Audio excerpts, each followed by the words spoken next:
Well, well, well, it's that time of year again. The end of it. Time for Review Recap, the series where I talk about all the events surrounding my content in the past year for anyone particularly interested in the developments that have been spurred on as a result. 2022 has been a wild ride for a lot of people, I can imagine.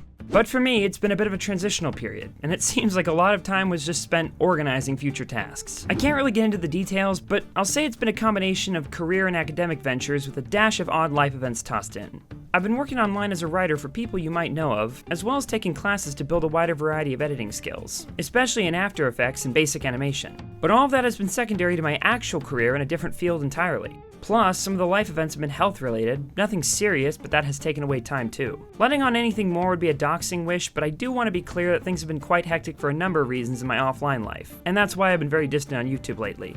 Well, more than lately. It's been quite a while. I haven't uploaded almost anything this year, and I do want to apologize for that because I definitely could have managed my time better. If it makes any difference, there are a lot of good things to come that I'm especially looking forward to making, and I hope a lot of you will look forward to seeing. But that's not to say absolutely nothing has happened throughout 2022, or that the things keeping me busy have been entirely unrelated to the internet. I've been working on scripts for several YouTubers, and there have been a lot of videos to come from that. Some of them had stories developed that definitely deserve a mention in this year's recap, so let's get on that. Starting off, in 2022, I created a video on the history of Geno Samuel, the YouTuber best known for chronicling the life of Christine Weston Chandler Sonichu, ruler of Quickville and CPU Blueheart, goddess of the consoles of Commodore, in the well-known Chris Chan Comprehensive History series. I talked about how the channel hosting it had been deleted by YouTube under the grounds of cyberbullying, likening the person documenting negative events to those inciting them. The event was largely forgotten, but I was an early enough viewer of his to see it firsthand, and he evidently appreciated the coverage of it. Although, other than adding my name to the credits of each new episode, that's as far as he's engaged with my content. Although, a much more interesting development occurred with another video, which was the Tally Hall documentary. A while after last year's recap, a friend of the band, Matthew Altruda, hosted an episode of his podcast with Cos Baldwin, the owner of the band's fan site, and even Ross Fetterman, Tally Hall's drummer. In it, they talked in great length about the documentary, which I have to say was quite surreal for me to see. Their thoughts on it were largely positive, but still mixed due to me having left out a lot of topics like their managers and whatnot. But in my defense, most of that is information I couldn't have gotten without directly interviewing the people involved. And when you're making a YouTube documentary, that's not always an option. Although, many of you may be interested to know that I intend to make a sequel to the Tally Hall documentary in the form of a small follow-up. I did something similar with my Joseph 276 and Movie Unleashers documentaries, which both had shorter addendum videos intended to fill in a bit of the gaps and update the audience with new developments. Now that enough time has passed since the Tally Hall doc, I feel like the stage is set for a necessary continuation. Maybe, we'll see.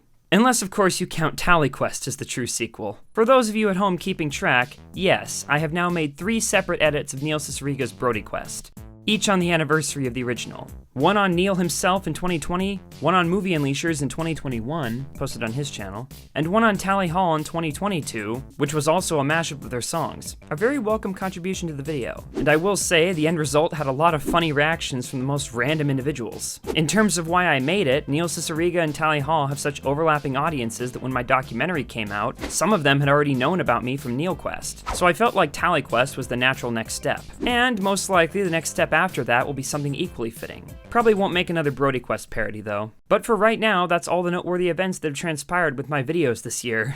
I mean, I guess there was the time Crazy Frog's Twitter followed me after I made fun of it, or maybe the time I encouraged Coppercab to try out for Creator Clash and iDubbbz followed him, but nothing came of it. I don't know, none of that's interesting and it's not from videos I made. In terms of people directly engaging with my content, that's about it. But I will say there would have been more instance of it if a lot of projects weren't delayed. As I said, my upload schedule has been horrible this year, but some particular videos are stuck in place because of other people. I could have just made other videos in place of these ones, but some were gonna come out that were gonna have more reactions. I'm a sucker for unique cameos, and there were quite a few big videos that were supposed to be out long ago but were caught in production limbo for this reason. Waiting on cameos sucks. So for now, none of the others posted on Just Jargon led to a series of strange events this time, and to be fair, that's probably a good thing.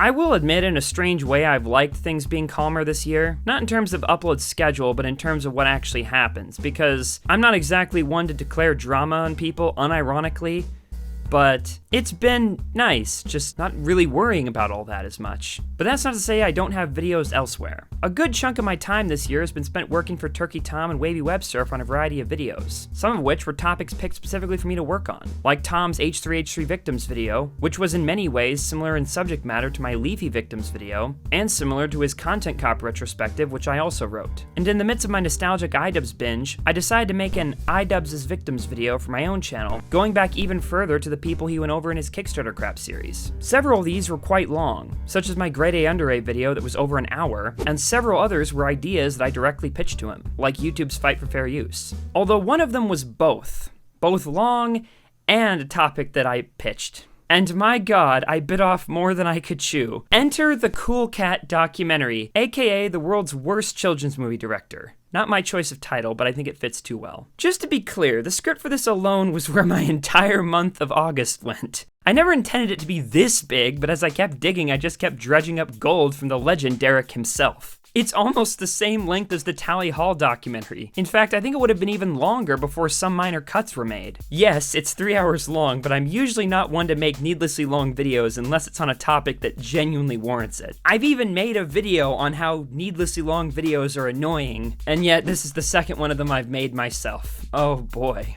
But genuinely, of any topic, Derek warrants it. You have to trust me on this. As I said, I pitched the idea and watched hours of Derek's material, as well as having gotten information from people involved like Adam from YMS. Despite being one of the most viewed videos on Derek's history, and even its very direct title, he has yet to say anything about it, let alone try to strike it or something. And for all you people that see those BS reviews out there, you know, the ones I've shut down. But one interesting development that did directly come from the video was Adam finally releasing his green screen footage intended to be a cameo in Derek's film Gun Self-Defense for Women, back in 2015 when they were still friends and Derek didn't hate him for no reason. We have some very cool people involved with this project, from talk radio celebrities to movie reviewers. You know, that's Adam at YMS. His review really helped out my Cool Cat movie, so hey, I even gave him a cameo in this. I'd always wanted to see that footage, and I'm really glad the documentary was enough of an event to prompt him to release it. And I still have that footage. I might release it someday. It's pretty funny. You have to release it. Yeah, I will. I'm waiting for the right time. Moving on though, I've also done several videos for Wavy Web Surf, including one on a hoax built around a popular TV channel, cases of the internet catching animal abusers, and a couple others I myself picked the topics for, like the channel Infinite Solutions that was made by Fatal Farm, the duo most known for Lasagna Cat, and another video on the real-life trial that resulted in the infamous court transcript that was parodied by Rick and Morty's creator. And aside from editing a joke review for Movie Unleashers, that's about it in terms of content. I genuinely recommend you check out all these videos, whether they be on my channel or anyone else's.